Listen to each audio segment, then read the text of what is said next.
gluži kā iepriekšējā video, tad šis video arī attieksies uz citiem Volkswagen modeļiem. Tad parādīšu, kā panākt, lai panelī redzam, cik lielu degvielas daudzumu mēs vēl varam iepildīt. Tad redzam, staigājot par izvēli, mēs redzam veicamo attālumu tikai un neko vairāk par degvielas daudzumu, cik daudz mēs varam uzpildīt, neredzam. Mēs redzam patēriņu momentāno, vidējo patēriņu, braucienu laikus.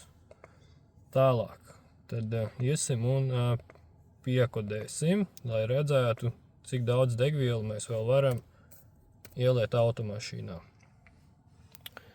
Tā tad redz, kur 10. baits, 4. bits. Spiežam do it, coding accepted. Un ļoti iespējams, mums nevajadzēs pārstartēt, tad redzam, kad uzpildes daudzums mums ir parādījies. Mēs varam uzpildīt vēl 20 litrus automašīnā.